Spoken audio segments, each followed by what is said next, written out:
Hello everyone, welcome to my channel Simi Maan में आप सबका स्वागत है। कैसे आप सब? आई होप कि सब बढ़िया होंगे। और देख सकते हैं यहाँ पे चंडीगढ़ में जो मौसम है बहुत बढ़िया था आज का। आज बुधवार का दिन है और 15 तारीख है, आज 15 जनवरी। सो बहुत ही धूप निकली हुई थी आज। तो सुबह सुबह यहाँ पर पहले मैं धो रही हूँ जी कपड़े धोने के लिए मैंने यहाँ पे मशीन लगा दी है। और जो कपड़े हैं बहुत दिनों के इकट्ठा हो रखे हैं, क्योंकि सर्दी की वजह से ना कपड़े धोने मतलब धो तो दे, बाद में उनमें ना 2-3 दिन में सूखते हैं और उनमें बदबू सी आने लगती है। तो इसलिए मैंने कभी कभी एक वीक के या 3-4 दिन के इकट्ठा कर लेती हूँ कपड़े, और उसके बाद तो जब धूप निकलती है तो फिर मैं धो देती हूँ। तो यहाँ पे मेरी बेटी के कपड़े थे, मेरे हस्बैंड के थे। हम 3 ही लोग हैं फैमिली में। मेरी मम्मी पापा एक्सपायर हो चुके हैं, और मेरे हस्बैंड के जो मम्मी पापा हैं, मेरे सास ससुर, वो भी एक्सपायर हो चुके हैं। तो हमारी फैमिली में हम 3 मेंबर हैं, 3 लोग रहते हैं। मैं, मेरे हस्बैंड और मेरी बेटी है 10 साल की। तो हमारी छोटी सी फैमिली है और थोड़ा ही काम होता है घर का, कुछ ज़्यादा काम होता नहीं है। तो उसी काम जो मेरा रूटीन है उसमें से वीडियोस बना के मैं आप लोगों के लिए यहाँ पे लेकर आती रहती हूँ। तो आज फिर से वही वाला काम, कभी कभी तो मन अक जाता है कि डेली वही काम, डेली वही झाड़ू, वही पोछा, वही मतलब खाना तो चलो डिफरेंट बनता है डेली, बट फिर भी बहुत सारे काम होते हैं जो सेम डेली मतलब वही करने होते हैं हम हाउस वाइफ ने। तो बस ऐसे ही चलती रहती है जी ज़िंदगी। मतलब खुद को खुश नसीब समझना चाहिए कि हमें कोई सुबह उठकर करने के लिए हमारे काम है, तो हमें मतलब खुश होकर करना चाहिए। काम को बोझ मानकर नहीं करना चाहिए कभी भी ज़िंदगी में। काम को अगर बोझ मानकर करेंगे तो काम करने का मन ही नहीं करेगा। अगर हम खुशी खुशी किसी काम को करते हैं तो बहुत जल्दी भी हो जाता है काम, और हमें बोझ भी नहीं लगता। तो मैंने कभी भी घर के काम को जो है बोझ नहीं समझा है।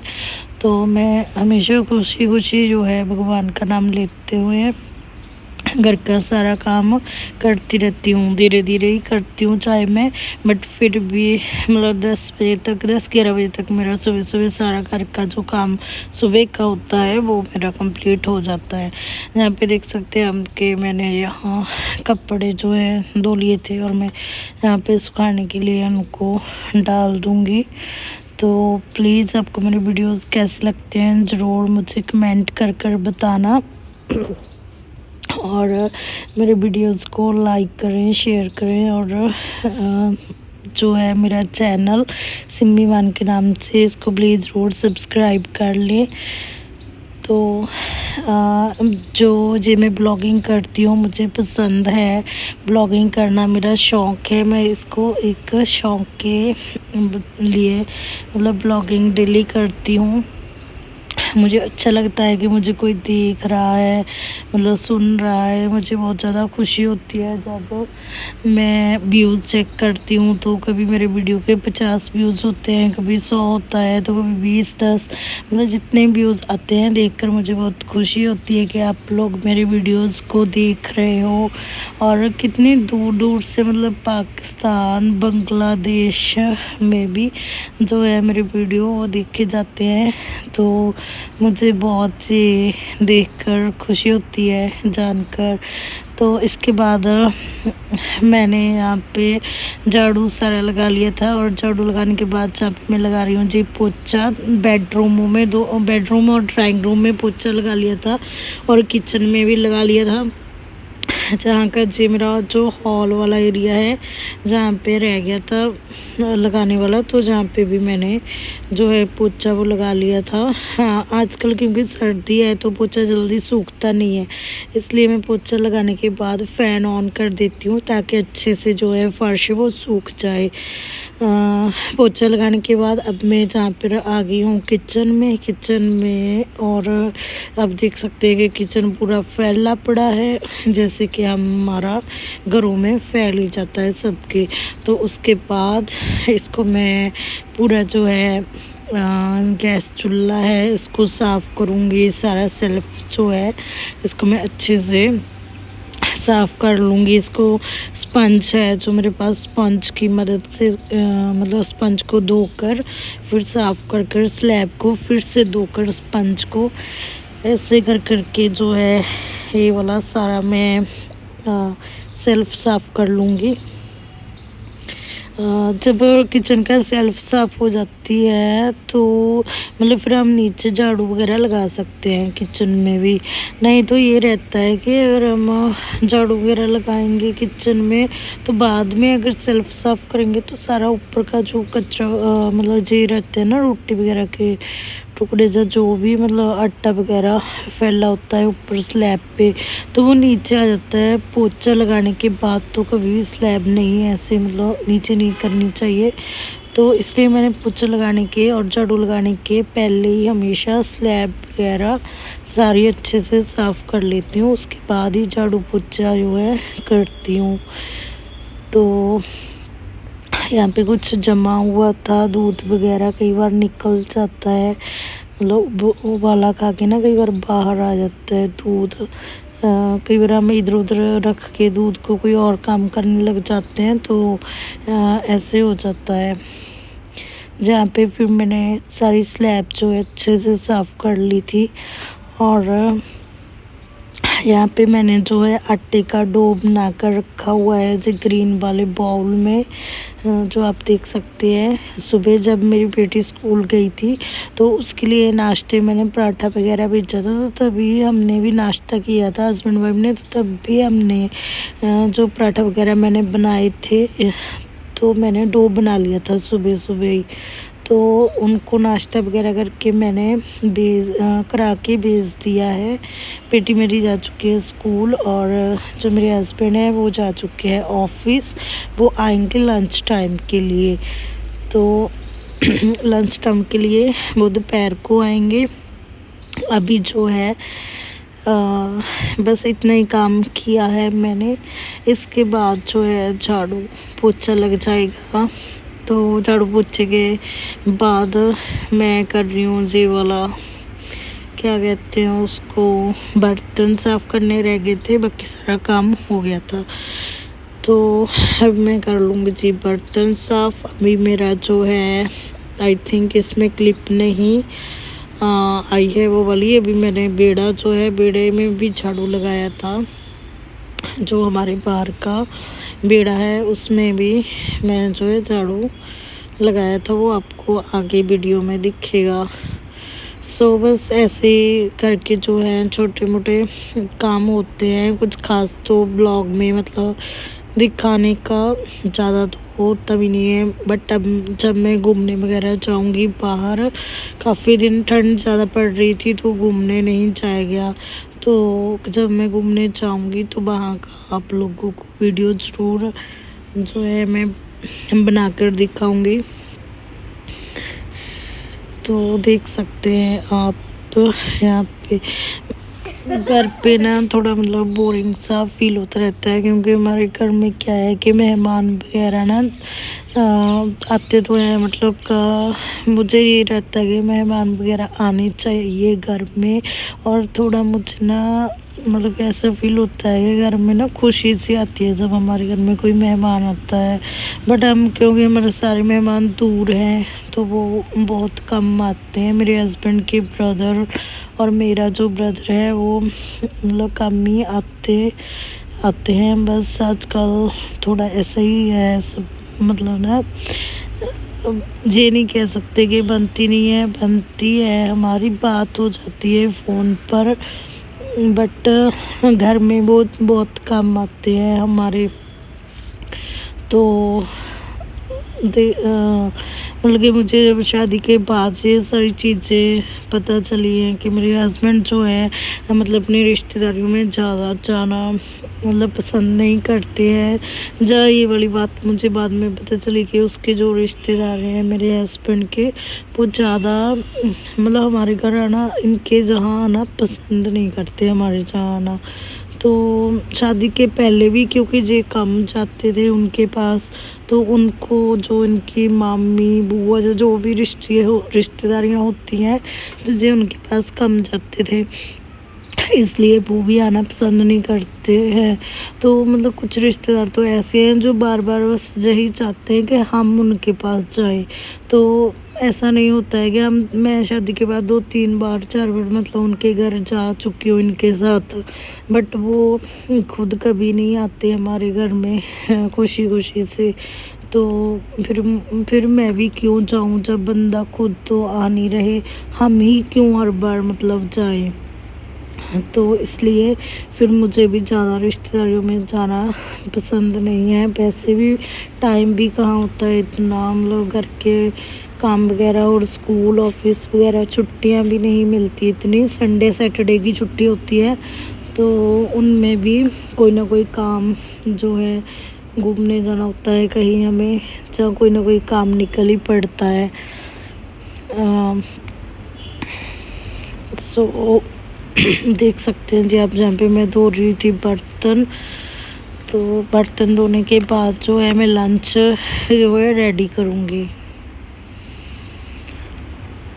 जिस भी मतलब घर में रिश्तेदार ज़्यादा आते रहते हैं जाते रहते हैं, वो खुशी सी होती है, मतलब और कुछ नहीं होता। आने जाने से, मिलने बरतने से क्या है, खुशियाँ बढ़ती हैं। किसी ने किससे कुछ भी नहीं लेना होता, या कुछ नहीं देना होता किसी को।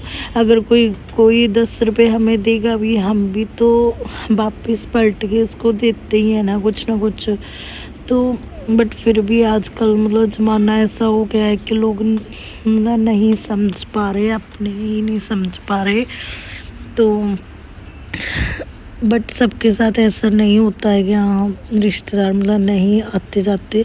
बट मुझे बहुत ज़्यादा अजीब फील होता है कि मतलब मेरे हस्बैंड के साथ क्यों ऐसा हो रहा है, क्यों उनके रिश्तेदार जो हैं इनसे मतलब इतना जलते क्यों है, आते जाते इनके पास क्यों नहीं है। तो वो मेरे पे भी आरोप लगाते रहते हैं कि तूने हटा लिया हमसे बोलना चालना इसको, ये तो हमारे पास आता था अच्छे से। तो मुझे बहुत गुस्सा आता है जब मुझे वो ऐसा बोलते हैं कि तुमने हटा लिया है। मैंने कोई बांध कर थोड़े ना इंसान को रखा हुआ है, मतलब उसकी रिश्तेदारियाँ हैं, जब भी वो संडे वगैरह की छुट्टी पड़ती है जो भी जा सकते हैं वो। तो पता नहीं क्यों मेरे पे ब्लेम, क्यों मुझे समझ नहीं आ रही मेरे पे क्यों ब्लेम लगते हैं कि हाँ तू नहीं जाने देती, तू नहीं मिलने देती रिश्तेदारियों में। मुझे तो खुद अच्छा लगता है कि जाएं वो, और मुझे भी लेकर जाएं, घुमाएं और सबसे मिलवाएं रिश्तेदारियों में। 1-2 बार बस वो लेकर गए थे रिश्तेदारियों में अपने, और मुझे मिलवाया था अपने रिश्तेदारों से। उसके बाद जो है वो नहीं लेकर गए। बहुत सारे इश्यूज बन जाते हैं जब तो उनको ये लगता है कि मतलब क्या बोलूँ मैं, मतलब आप भी समझदार हो, आजकल पैसे से ही सारी दुनिया चल रही है। बस अगर हम किसी को पैसा दे दे तो खुश है, अगर हम किसी को पैसा या कोई चीज़ नहीं देते तो बस फिर वो मुंह मोड़ लेते हैं। क्योंकि मेरे सामने भी किसी रिश्तेदार ने ये बोला था कि जब शादी नहीं हुई थी तो हमारे मेरे हस्बैंड की, तो वो इतनी चीज़ें लेके मतलब खाने पीने का सामान जो और इतना कुछ लेके आता होता था, अब तो तूने उसको आने नहीं देती तू अब उसको हमारे घर पे। तो मैं बहुत हैरान हो जाती हूँ ये वाली बात सुनकर कि खाने पीने से क्या होता है, चीज़ों से बंदा मिलना चाहिए ना, आना जाना चाहिए। मतलब सिर्फ खाने पीने की चीज़ों के लिए वो गुस्सा खा रहे हैं।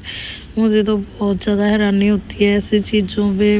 आजकल जो रिश्ते नाते नहीं रह गए हैं, बस रिश्ते आजकल पैसे के ही रह गए हैं। मतलब गरीब को तो कोई बस वही समझते हैं यार, इनसे क्या लेना हमें, ये क्या दे देंगे हमको। तो बस ऐसे कुछ चल रहा है। चलो मैं खुश हूँ अपने घर में, वो भी खुश रहे अपने अपने घरों में। तो जहाँ पे जो मेरे हस्बैंड है वो ऑफिस से आ गए थे घर पर, तो उन्होंने आकर पहले चाय मांगी। तो फिर उन्होंने बोला कि अभी मुझे लंच नहीं करना है, अभी मतलब कि थोड़े टाइम बाद करूँगा लंच, पहले मुझे दे दो चाय।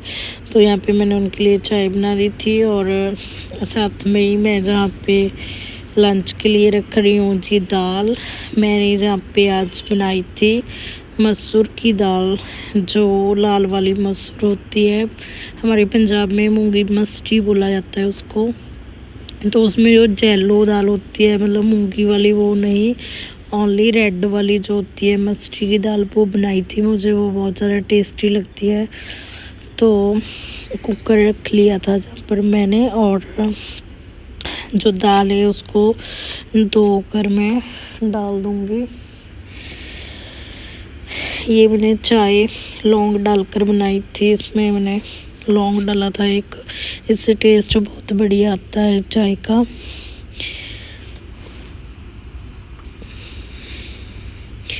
तो जहाँ पे मैंने डाल दी है दाल धोकर, और मैंने प्याज रखे हैं यहाँ पे काट कर तड़के के लिए प्याज का, और अदरक का तड़का लगाऊंगी मैं दाल को। बहुत ही जम्मी बनी थी ये वाली दाल, मेरे हस्बैंड को भी बहुत पसंद आई। बट मेरी बेटी जो है वो दाल के नाम पर ही मुंह अपना मोटा कर लेती है, उनको उसको दाल पसंद नहीं है। तो मैंने फिर उसको समझा बुझा के खिलाई दी दाल। मैंने बोला कि इसमें दाल में प्रोटीन होता है, बेटा खा ले, वो करके बड़ी मुश्किल से मैंने उसको दाल खिलाई अपनी बेटी को, क्योंकि उसको पसंद नहीं है कोई भी दाल, उसको पसंद नहीं आती, उसको बस सब्जियां जितनी मर्जी खिला दो। तो अभी जहाँ पे मैंने जो है दाल उबाल रही हूँ, और इसमें मसाले डालूँगी, हल्दी डालूँगी, कश्मीरी लाल मिर्च और नमक डाल दूँगी, जैसे कि मैं बनाती हूँ डेली दाल सब्जियाँ। और मसालों में मैं ज़्यादा मसाले यूज़ नहीं करती, बस गरम मसाला डालूँगी।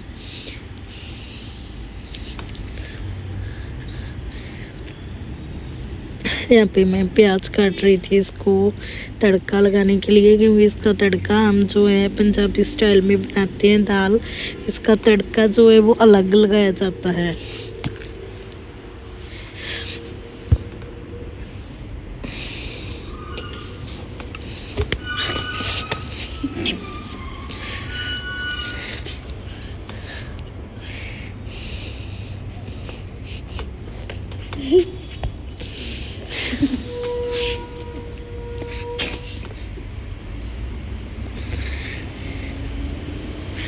सो जहाँ पर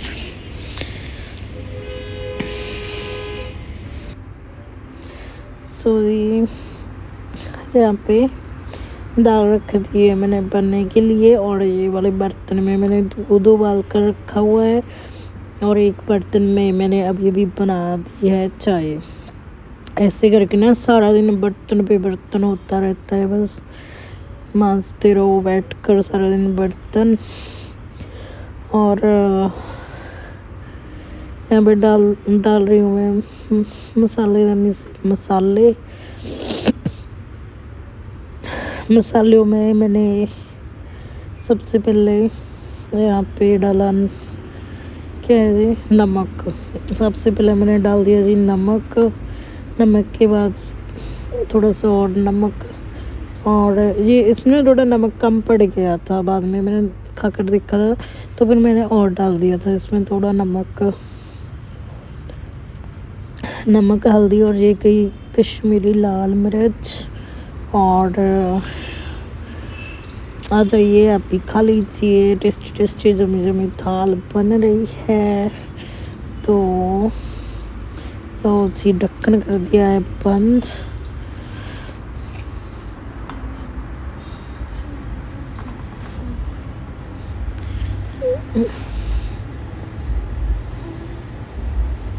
सो देखिए ऐसी दाल बनकर रेडी हुई थी, बहुत ही टेस्टी और जमी।